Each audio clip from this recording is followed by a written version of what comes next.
Assalamualaikum warahmatullahi wabarakatuh. Saya Hanifah Nursida dengan NIM D1A020035, kelas B Prodi Agro Ekoteknologi. Pada kesempatan ini, saya ingin mempresentasikan materi pengantar agribisnis dengan judul Manajemen Resiko dengan dosen pengampu Ibu Dr. Insinyur Ira Wahyuni, Magister Pertanian. Manajemen resiko agribisnis. Resiko adalah bahaya, akibat, atau konsekuensi yang dapat terjadi akibat sebuah proses yang sedang berlangsung atau kejadian yang akan datang. Manajemen resiko adalah proses pengelolaan resiko yang mencakup identifikasi, evaluasi, dan pengendalian resiko yang dapat mengancam kelangsungan usaha atau aktivitas perusahaan.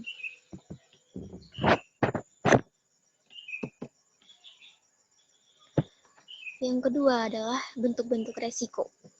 Adapun bentuk resiko yang pertama yaitu resiko murni, adalah suatu kejadian yang berakibat hanya merugikan dan tidak memungkinkan adanya keuntungan. Ada dua macam akibat, yakni break dan event. Contohnya pencurian, kecelakaan, atau kebakaran. Resiko yang kedua adalah resiko spekulatif, yaitu resiko yang memungkinkan terjadinya tiga macam akibat, yakni untung, rugi, atau break even. Contohnya judi atau investasi. Bentuk resiko yang ketiga adalah resiko partikular, yaitu resiko yang berasal dari individu dan dampaknya lokal. Contohnya pesawat jatuh, tabrakan mobil, dan kapal kandas. Resiko yang keempat adalah resiko fundamental, yaitu resiko yang bukan berasal dari individu dan dampaknya luas. Contohnya angin topan, gempa bumi, dan banjir. Bentuk resiko agribisnis yang kelima, yaitu resiko operasional, adalah resiko yang berasal dari faktor non-keuangan, contohnya manusia, teknologi, dan alam. Kemudian resiko yang keenam, yaitu resiko finansial, adalah yang berasal dari faktor keuangan, contohnya harga, tingkat bunga, bentuk resiko agribisnis yang keenam adalah resiko strategi, yaitu risiko karena kurang optimalnya strategi perusahaan yang dibuat. Kemudian, mengapa kita perlu mempelajari manajemen risiko ini? Karena permasalahan agroindustri dihadapkan kepada risks atau bahaya dan uncertainty atau ketidakpastian dalam penyediaan bahan baku yang sifatnya musiman sehingga perlu manajemen. Dengan memahami risiko, pengelolaan risiko dapat berjalan baik. Besar kecil risiko akan menjadi prioritas dalam menetapkan kebijakan pengelolaan risiko.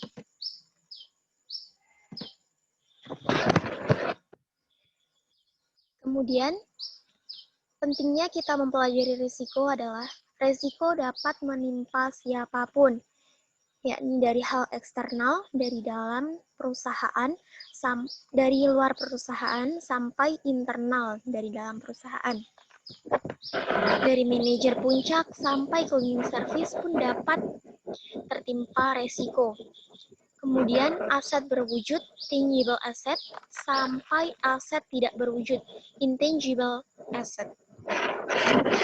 Dari aktivitas inti, core business, sampai aktivitas pendukung, supporting unit. Dan resiko juga dapat terjadi setiap saat, seperti resiko penurunan produksi pertanian yang dapat dipengaruhi oleh faktor alam dan bencana lainnya.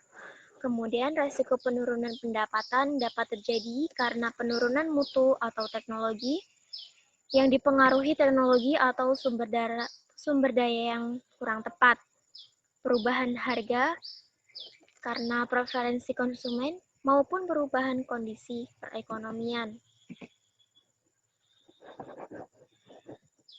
Kemudian, resiko berpotensi merugikan karena berdampak langsung yang seperti kehilangan, kerusakan, ataupun kebakaran. Kemudian berdampak pada waktu dekat seperti kematian personal inti dan rusaknya sistem informasi. Kemudian, resiko juga berdampak jangka panjang, yakni menurunnya reputasi organisasi serta menurunnya etos kerja karyawan. Fungsi manajemen risiko. Yang pertama adalah menetapkan kebijakan dan strategi manajemen risiko. Yang kedua, membangun budaya sadar risiko di dalam organisasi. Yang ketiga adalah pengkoordinasian berbagai macam kegiatan fungsional.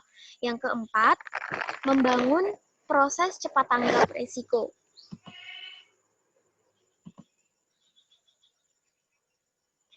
Adapun tahapan manajemen risiko terdiri dari 6 tahap. Yang pertama adalah penentuan konteks. Penetapan konteks memudahkan perusahaan mengidentifikasi dan melakukan tahapan selanjutnya. Penetapan konteks dapat berupa konteks lingkungan internal dan eksternal perusahaan, menetapkan tujuan, strategi, ruang lingkup, dan parameter, menentukan kriteria risiko dari tingkat kemungkinan dan keparahan risiko. Yang kedua adalah identifikasi risiko.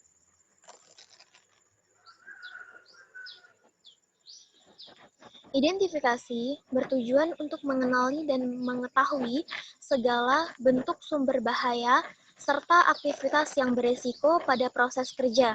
Beberapa hal yang dapat dilakukan meliputi membuat daftar risiko lengkap, mencatat faktor yang mempengaruhi risiko secara rinci, membuat skenario proses kejadian,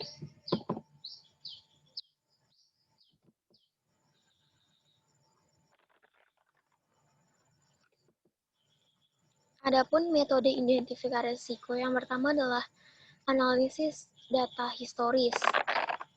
Dengan menggunakan berbagai informasi dan data yang tersedia dalam perusahaan mengenai segala sesuatu yang pernah terjadi.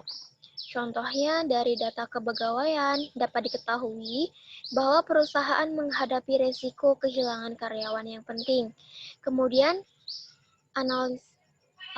setelah kita menganalisis data historis, kita perlu mengamati dan survei, yaitu dengan menginvestigasi atau mencairkan data langsung dari tempat kejadian. Contohnya, mengamati proses produksi.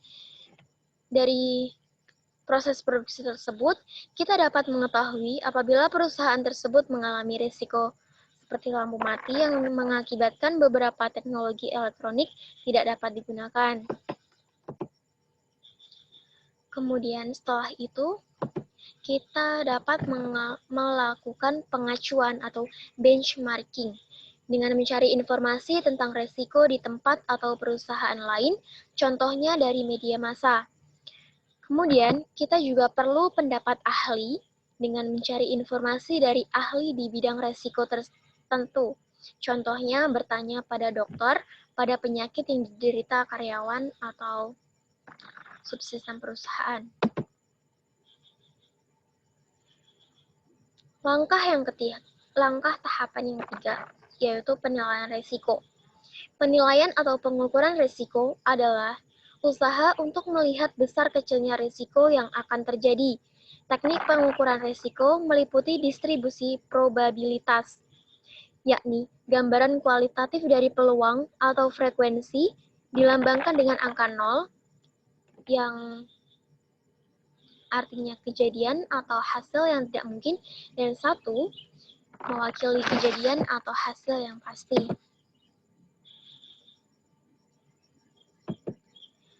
Kemudian, tahapan penilaian risiko yang kedua adalah nosional risiko. Diukur berdasarkan nilai eksposur objek yang rentan terhadap risiko. Contohnya pengukuran risiko kredit dengan metode nasional. Jika perusahaan meminjamkan uang kepada pihak lain senilai 2 miliar, maka besarnya risiko kredit berdasarkan pendekatan nasional adalah senilai 2 miliar. Yang ketiga adalah sensitivitas resiko. Diukur berdasarkan seberapa sensitif suatu exposure atau objek yang rentan terhadap resiko kepada perubahan faktor tertentu. Contohnya, resiko aset keuangan atau sekuritas yang diukur berdasarkan sensitivitas tingkat pengembalian pasar.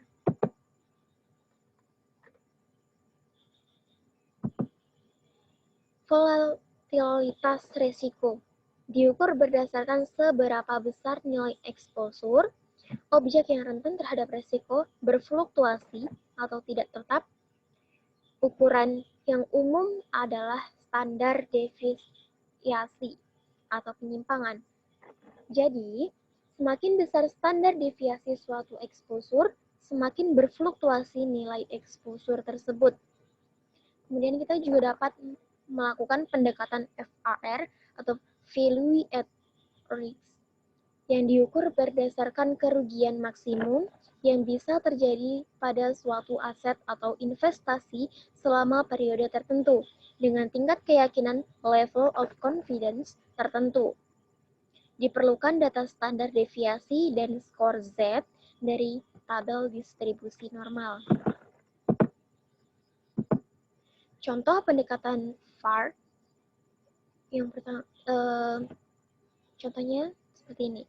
Jika diketahui standar deviasi dari suatu aset bernilai 1 juta adalah 2,4%, pada tingkat keyakinan 95%, skor Z-nya adalah 1,645. Maka, besarnya resiko dalam nilai Z adalah 0,024 dikali 1,645 sama dengan 0,040. Jika nilai Z tersebut dikembalikan ke nilai awal menjadi 0,040 dikali 1 juta rupiah sama dengan 40.000. Jadi, skor Z-nya adalah senilai 40.000 rupiah. Kemudian metode selanjutnya yaitu matriks frekuensi dan signifikasi resiko. Teknik pengukuran yang cukup sederhana, tidak terlalu melibatkan kuantifikasi yang rumit, melampaukan resiko berdasarkan dua dimensi, yaitu frekuensi atau jumlah, dan signifikasi atau meyakinkan. Terdapat dua hal dalam proses tersebut, yaitu mengembangkan standar resiko dan menerapkan standar tersebut untuk resiko yang telah diidentifikasi. Yang terakhir adalah analisis skenario, yaitu kemampuan manajer atau perusahaan untuk memprediksi apa yang akan terjadi dan berapa besarnya kerugian yang telah diperoleh. Contohnya, teknik pengukuran berbeda tingkat kecanggihannya atau tingkat kuantifikasi, dalam artian beda tipe resiko, beda juga teknik yang akan digunakan. Tipe resiko dan teknik pengukurannya. Yang pertama, bertipe resiko pasar. Definisinya, harga pasar bergerak ke arah yang tidak menguntungkan atau merugikan. Nah, teknik pengukurannya kita dapat menggunakan value at risk atau stress testing. Stress testing itu adalah serangkaian tes atau uji coba terhadap aplikasi web biasanya. Tipe resiko yang kedua adalah resiko kredit. Definisinya yaitu counterparty tidak bisa membayar kewajibannya atau gagal membayar ke perusahaan. Nah, dari risiko ini, kita bisa membuat teknik pengukuran seperti credit rating atau peringkat rating dan credit matrix atau alat untuk menilai risiko obligasi akibat perubahan nilai hutang yang disebabkan oleh perubahan kualitas obligat. atau perubahan nilai rating. Oh ya, kredit rating ini merupakan penilaian dari risiko kredit dari seorang individu, perusahaan, atau suatu negara yang dibuat berdasarkan riwayat finansial dan aset yang dimiliki sekarang serta kewajiban. Kemudian resiko perubahan tingkat bunga. Tingkat bunga berubah yang mengakibatkan kerugian pada portofolio perusahaan. Teknik pengukurannya yaitu dengan metode pengukuran jangka waktu atau durasi. Kemudian resiko operasional, yaitu kerugian yang terjadi melalui operasi perusahaan, misal sistem yang gagal atau serangan teroris. Teknik pengukurannya adalah matriks frekuensi dan signifikasi kerugian atau bisa juga dengan VAR operasional. Kemudian resiko kematian. Adapun definisinya yaitu manusia mengalami kematian dini atau lebih cepat dari usia kematian wajar. Dari sini kita bisa menggunakan teknik pengukuran menggunakan probabilitas kematian dengan tabel mortalitas. Tabel mortalitas adalah sebuah tabel yang menunjukkan peluang meninggalnya anggota populasi dalam setiap kelompok umur. Kemudian resiko kesehatan. Definisinya, manusia terkena penyakit tertentu. Teknik pengukurannya, kita bisa menggunakan probabilitas terkena penyakit dengan menggunakan tabel morbiditas, yaitu sebuah tabel yang menunjukkan peluang meninggalnya anggota populasi dalam setiap kelompok umur.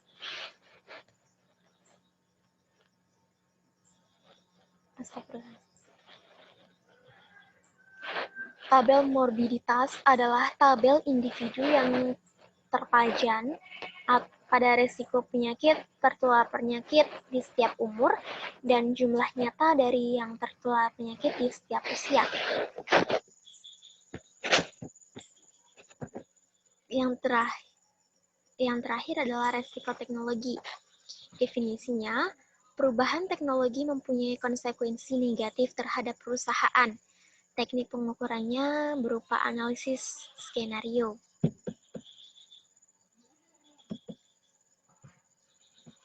Adapun jenis pengukuran risiko yaitu pengukuran kegawatan kerugian untuk mengetahui besarnya nilai kerugian yang selanjutnya dikaitkan dengan pengaruhnya terhadap kondisi perusahaan, terutama kondisi finansial.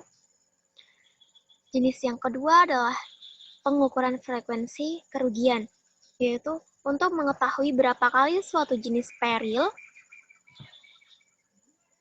dapat menimpa suatu jenis objek yang bisa terkena peril selama suatu jangka waktu tertentu, umumnya 1 tahun. Yang perlu diperhatikan yaitu beberapa jenis kerugian yang dapat menimpa suatu objek dan beberapa jenis objek yang dapat terkena suatu jenis kerugian. Peril adalah suatu peristiwa atau event yang kejadiannya menimbulkan loss atau penyebab langsung kerugian. Yang keempat adalah pengendalian risiko. Pengendalian risiko berfungsi sebagai penentu keseluruhan manajemen risiko terhadap upaya-upaya yang dapat dilakukan untuk mengantisipasi terjadinya risiko. Beberapa cara untuk mengendalikan risiko dapat melalui tahap eliminasi, yaitu menghilangkan sumber bahaya, substitusi, yaitu dengan mengganti bahan atau alat kerja, pengendalian engineering, berupa rekayasa teknik pada alat, mesin, lingkungan, atau bangunan. Kemudian administratif atau rotasi penempatan kerja maupun perawatan secara berkala. Dan alat pelindung diri APD, yaitu menggunakan helm keselamatan, masker, sepatu keselamatan, pakaian pelindung, serta kacamata keselamatan. Yang kelima, kita bisa memantau dan meninjau ulang. Adapun tujuannya yaitu mengetahui perubahan dan seberapa efektif sistem dilaksanakan. Pemantauan pengendalian risiko perlu dilakukan minimal setiap 3 bulan sekali. Berbagai perubahan atau tindakan pengendalian yang kurang efektif kemudian akan ditinjau ulang, selanjutnya dilakukan perbaikan.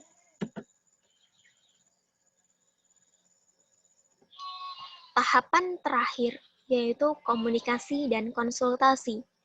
Komunikasi adalah bagian terpenting di mana setiap informasi mengenai manajemen risiko harus diketahui oleh semua pihak. Komunikasi bertujuan agar semua pihak dapat berhati-hati dan terus mengutamakan keselamatan dalam bekerja. Setiap perusahaan memiliki resikonya masing-masing, maka dari itu, untuk dapat tetap tepat sasaran memanajemen risiko, kita perlu berkonsultasi dengan ahlinya. Nah, sekian presentasi materi agribisnis tentang manajemen risiko dari saya. Kurang lebihnya saya mohon maaf. Terima kasih, semoga bermanfaat. Wassalamualaikum warahmatullahi wabarakatuh.